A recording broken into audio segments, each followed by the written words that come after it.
Sejam bem-vindos ao Prerrocast 2026, nossa segunda temporada de Prerrocast, está sendo um maior sucesso. E hoje eu estou com duas mulheres aqui maravilhosas para comemorar esse nosso mês da mulher advogada, a doutora Bruna Silo, vice-presidente da Comissão de Prerrogativas na temática Mulher Advogada, e a doutora Sara Hakim, vice-diretora da Escola Superior de Advocacia da OAB São Paulo. É um prazer ter vocês aqui e hoje nós vamos discutir um tema super polêmico em questão de prerrogativas. A suspensão dos prazos processuais da advogada gestante ou parturiente e da adotante. Vamos conversar um pouquinho sobre isso, meninas, hoje? Esse tema eu acho que é polêmico porque ele é uma lacuna muito grande, né? Apesar de ter sido instituído ali no artigo 7º, inciso 4 da Lei 8.906, a gente tem alguns problemas em fazer valer essa prerrogativa, não é? Doutora Bruna, eu vou começar com a doutora. Dentro da Comissão de Prerrogativas da Mulher Advogada, como é que a OAB enxerga essa prerrogativa? Bom dia, doutora. Primeiro, gostaria de agradecer a oportunidade de estar aqui conversar sobre esse tema, nesse mês tão importante, né, que é um mês de luta, de muitas conquistas que a gente ainda precisa, né, tanto na condição de mulher, quanto na condição de mulher advogada, lutando pelas nossas prerrogativas. Essa questão da licença maternidade, ele é um tema recorrente, que aparece, né, como representação para a gente dentro da Comissão de Prerrogativas e com um foco específico na mulher advogada. O judiciário ainda não está totalmente, né, habituado, acostumado a interpretar e compreender esse prazo de 30 dias, né, que é o mínimo. 30 dias a gente já considera como o mínimo que está no Código de Processo Civil. Assim como está no Estatuto da Advocacia, está também no Código de Processo Civil, e isso a gente entende ser o mínimo básico para a dignidade e para a existência e a possibilidade de maternidade das advogadas. Então, a gente parte desse mínimo, entendendo que o judiciário tem sim que cumprir a lei, mas também a gente busca por mais. A gente busca mais dignidade, a gente busca visar os direitos e garantias, por exemplo, próximos da CLT, né, que são 120 dias. Então, seria ali uma oportunidade mais saudável e digna, tanto para a mãe quanto para o bebê, para uma adaptação, para voltar à advocacia, como também o bebê conseguir, né, manter uma rotina saudável com maior distanciamento da mãe. Eu acho que esse é o ponto principal, né, doutora Sara, que assim, a gente sabe que tem estudos que demonstram que o bebê ele passa a sentir que ele é um outro ser a partir do 6º mês. Então esses 6 meses, não é uma questão só de prerrogativa da mulher, é uma questão de prerrogativa da criança também, né? E quem é o maior, quem tem que tutelar o bem-estar do menor é o Estado. Então quando a justiça ela suspende os prazos para a mulher advogada, ela não está suspendendo só por uma questão da prerrogativa da mulher, mas está vendo um bem maior também, que é a criança, bem tutelada pelo Estado. O problema mais sério é a gente conseguir esses 120 dias, né, doutora? Né, quando a gente... Não à toa, as mulheres gestantes, elas têm uma salvaguarda constitucional. A ordem constitucional, ela tem por escopo proteger a gestante, quer dizer, é uma guarida do Estado, né? E não é à toa que se prescreveu e que nós temos ali uma legislação protetiva que confere 5 meses de estabilidade após o parto para a mulher gestante que teve filho, para a trabalhadora. E nós, advogadas, somos trabalhadoras, nós trabalhamos. Então, nesse momento que nós vemos que quando se trata de uma trabalhadora advogada que não tem um vínculo empregatício formalizado, nós estamos, por incrível que pareça, mesmo sendo advogadas, à margem de uma legislação norteadora de direitos, de dignidade. Quer dizer, então veja o contexto, não é? Que a advogada gestante se insere.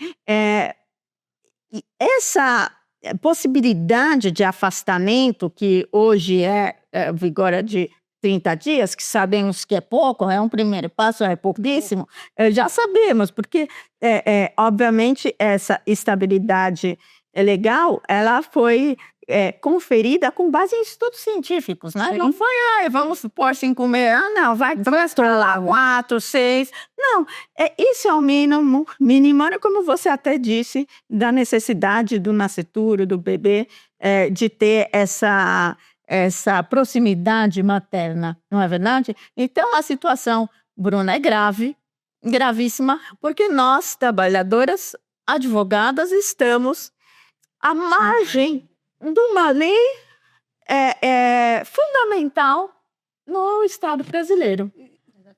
O que mais me dói, eu falo, né, com dor mesmo, nós tivemos alguns casos, e a gente sabe que dentro da Comissão de Prerrogativas chega-se muito esses casos, né, com pedidos que foram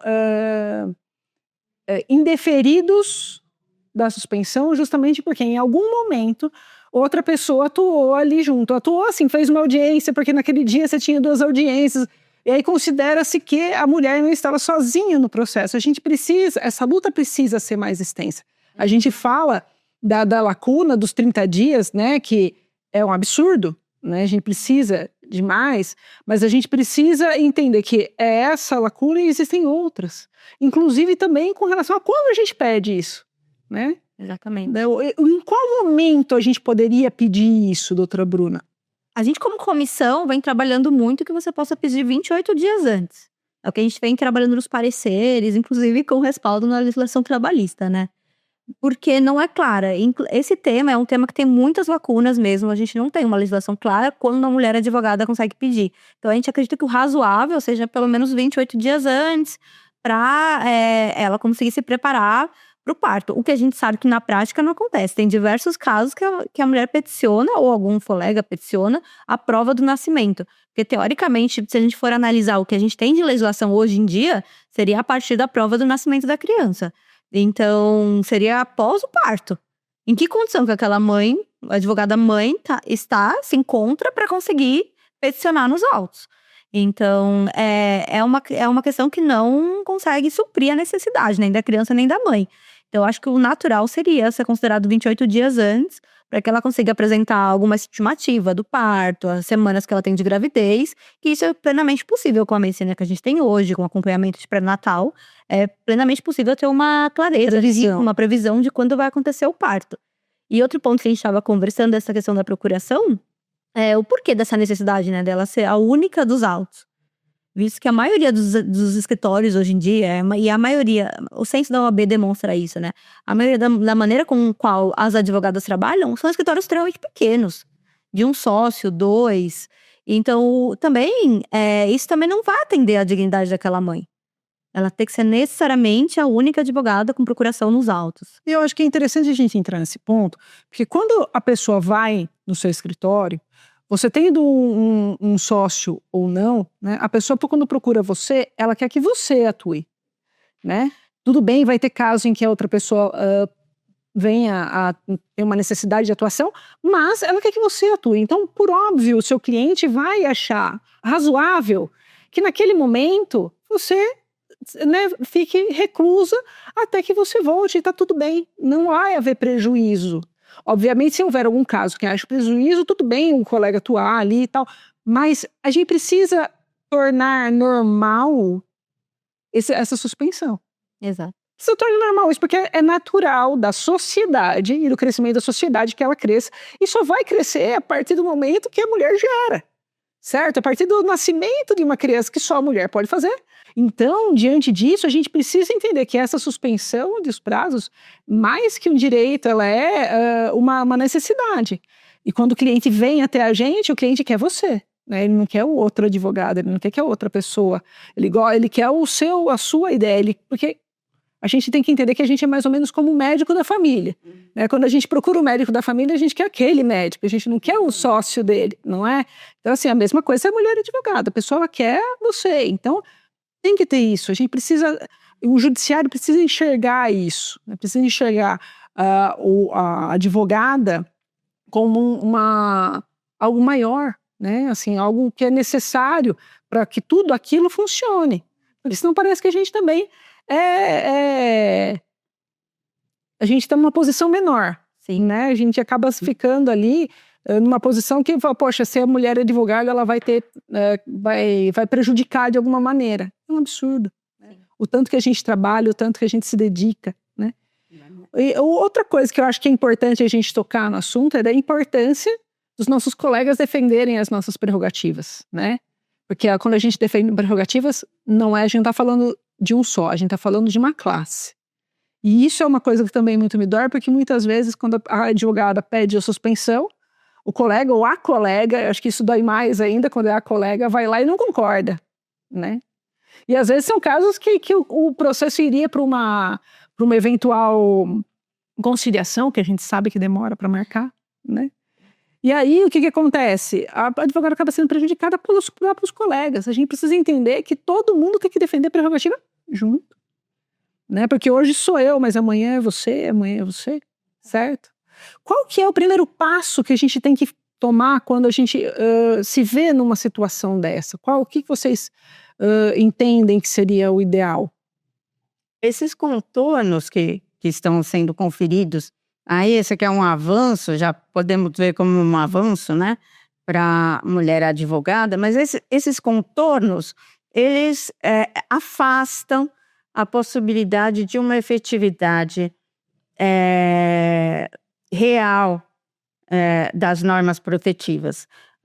Porque quando você canaliza essa proteção apenas para aquela única advogada que tem a procuração no processo, então você já excetua milhares de outras, porque normalmente, ainda que você seja a procuradora principal, acontece de um ou outro colega você subestabelecer para uma distribuição de ação, uma coisa que tenha muitos documentos, em algum momento que você não esteja, e o processo é dinâmico. Muitas vezes você nem sequer lembra que você fez aqui, eu pedi, eu subestabeleci para que a colega ou o colega distribuíssem aquela ação. Então veja que isso é uma armadilha.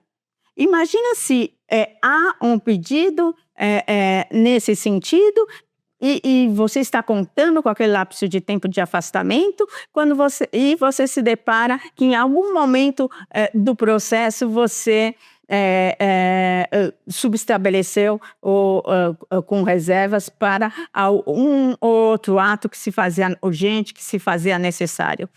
Veja que isso pode criar uma situação muito desfavorável para a mulher advogada, e inclusive se você falamos aqui, então é necessário que o colega renuncie. É capaz de, se o colega renunciar naquele momento, você ainda ser penalizado com uma litigância. Eu não duvido. Exato. Eu não duvido ou ser oficial, não, oficial OAB, porque agora só agora que ela está fazendo isso, que é justamente para ela ter isso, ou porque quer pôr. A gente ainda pode ser mal interpretado. Veja o risco que isso acontece. E uma outra coisa também é a concordância. A norma é norma. A gente não pode depender da concordância do colega ou da colega da parte contrária, porque senão, quer dizer, você. Aí esse direito, exatamente, esse direito que é imperativo, ele fica absolutamente fragilizado e é até humilhante, vamos dizer aqui, e nós não podemos nos submeter a isso, você tem que depender do colega ou da colega ou do magistrado. Ou deferir um direito, né? Um direito. Não. Então, muito menos estabelecer o momento que você vai tirar. Porque só a gestante pode saber qual que é o momento que, para ela, seria ideal. Às vezes, uma gravidez de risco, um momento que é crucial. Não, ou eu tiro agora e preservo aqui essa gestação, ou eu corro o risco de perder essa gestação. Quer dizer, é absolutamente impensável que seja uma outra pessoa, um terceiro, que vá determinar o momento que você vai ter o exercício desse afastamento. Perfeito. E nesse caso, a comissão de prerrogativas, ela entra como? São todos pontos, é pontuar. Eu acho que a gente tem que pensar assim, globalmente, num caminho pela dignidade mesmo. A gente vive um momento difícil, né? A nossa profissão está muito vulnerabilizada. O advogado tem poucas garantias hoje em dia, né? E pensando esse arcabouço da licença maternidade, a gente pensa a dignidade até, inclusive, a licença paternidade. A lei traz os 8 dias, sim, também, licença paternidade, né? Que também já houve casos de indeferimento, que também é em prol do bebê. Então, são tantas as pessoas que parem, de qualquer identidade de gênero que seja, tanto quanto o pai também, né? Ou até o outro companheiro. A gente percebe que é uma discussão bem grande em prol da dignidade. Então, pode ser, se for um casal do mesmo sexo, como funcionaria. Mas a gente precisa pensar que é interessante que a lei garante pro adotante. Pro adotante também. Então, assim, não é só a parturiente, o adotante também. O adotante também. A gente lembra sempre, quando a gente fala de gestação, da mulher advogada e tal, mas tem a questão da adoção. E esse prazo se estende para o adotante também. Porque isso eu acho que é muito importante a gente colocar, né? E aí, nesse caso, a pessoa tem que documentar, né? Mostra que houve interferimento e pede assistência da OAB. E caso haja um indeferimento, pede assistência da OAB o quanto antes, para tentar trabalhar a validade de uma reconsideração, ou então talvez de um recurso. A assistência da OAB, ela anda no curso do processo, ela segue o mesmo rito do processo que já está acontecendo. E seria interessante que a pessoa, talvez, no momento que pedir, pudesse também já pedir assistência da OAB, para apenas acompanhar por uma questão estatística, para entender a situação? Poderia, aí vai ser feita uma análise de admissibilidade, né, de qual pessoa da OAB que vai acompanhar, para entender se tem um risco mesmo, ou se é só um potencial risco. Até para a gente poder entender também como o judiciário se comporta como um todo, né? Para poder fazer. Porque assim, a maioria ainda é deferida. Graças. Isso ainda é uma coisa boa. Mas sim, toda vez que você se sentir vulnerabilizado de alguma forma, é possível pedir assistência da OAB. E aí eu acho que são os temas que a gente estava falando um pouco antes, né? Então, tanto a OAB tem um número de plantão, que é extremamente eficiente, que se encontra no site das prerrogativas. 24 horas funciona. Quanto também um e-mail que você pode apresentar todas as suas provas que você coleta ali no momento para fazer uma representação para auxílio da OAB, seja para um desagrato, às vezes uma situação que já ocorreu, ou então para uma coisa que está acontecendo também, uma assistência. Perfeito. Meninas, eu quero agradecer muito vocês terem participado desse nosso primeiro Prerrocast da nossa segunda temporada e num mês tão significativo para nós mulheres. Para mim foi um grande prazer ter vocês aqui. E você, jovem advogado que se vê numa situação complexa como essa ou qualquer outro tipo de violação de prerrogativas, não é exagero exigir respeito. Prerrogativas a gente defende sempre. E você, advogado, isso também é para você. Viu uma colega passando por uma situação de violação de prerrogativas? Nós somos um conjunto. Nós temos que nos defender uns pelos outros. Às vezes, a sua validação, o seu apoio, já é o início da defesa da prerrogativa dela, já dá força para essa mulher advogada se defender.